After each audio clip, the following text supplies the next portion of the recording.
Trời các bạn ơi, giọng mình nó đang bị bệnh, bị khàn á. Thêm cả cái chỗ sệ trên môi mình nè.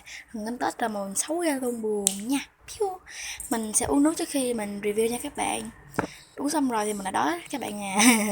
Nên mình sẽ lấy một ít bánh mình sẽ ăn nha. Đây là bánh tấc khoai tây của Orion mới ra đó các bạn. Có nhiều vị lắm. Hình như mình nhớ là có 3 vị. Vị phô mai, vị tàu biển và một cái vị đỏ đỏ mình không nhớ nữa.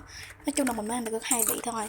Cái này cũng khá là ngon, giòn và mặn mặn của tàu biển đó các bạn, cũng khá là thơm mùi của rong biển nha, khá là ngon. Giờ mình sẽ tiếp tục vô khăn giấy mình sẽ lấy trên chùi miệng nha.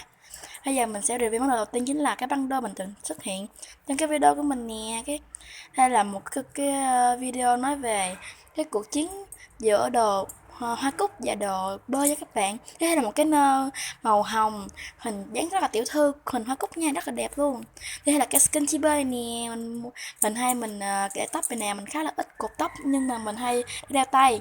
Tiếp theo là tận hai cái đồ cột tóc bằng hình lộn, bằng nhựa hình hoa cúc nha các bạn. Có hai cái loại khác nhau, to là nhỏ mà thích cái nhỏ hơn thì cái to nó không được đẹp cho lắm ha. Tiếp theo next thôi. Tiếp theo là một chiếc kẹp nhỏ xíu xíu hình quả bơ có 5.000 thôi. Mình mua trong một cái cửa tiệm vô kiện gần trường mình, nó trời đất ơi. Mình zoom lại. Mình zoom cái kẹp nè, quá là dễ thương luôn. Thì nó khá là nhỏ, các bạn thông cảm nha. Cái giọng mình khá là khàn á, do mình bị bệnh.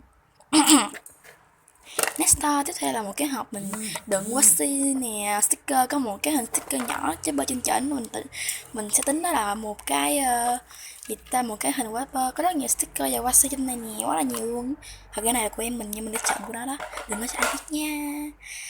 Tiếp theo là mình sẽ review một cái cây bút 7 màu của mình nha các bạn. Mình đã dùng nó hết mực rồi. Đây là cái vỏ bút rất là dễ thương luôn, mình mua ở Fahasa đó các bạn, hơi mắc nha.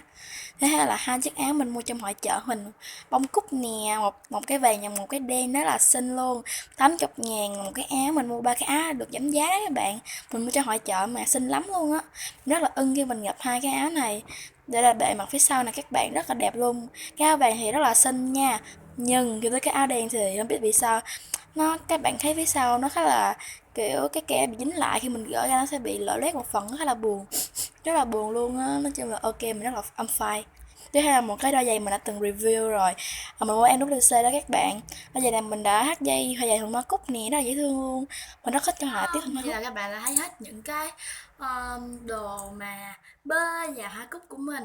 Mình không biết vì sao mình lại thích các đồ vật có chi tiết bơ và hoa cúc, nhưng theo mình thì mình thích hoa cúc thì sẽ nhịn không, mình sẽ thích hoa cúc ít hơn bơ một tí, bởi vì các bạn thấy thì hình như đồ hoa cúc thì nó sẽ ít hơn đồ bơ một tí trên nhà mình.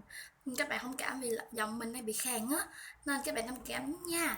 Và cảm ơn các bạn đã xem video của mình hôm nay, và bye bye.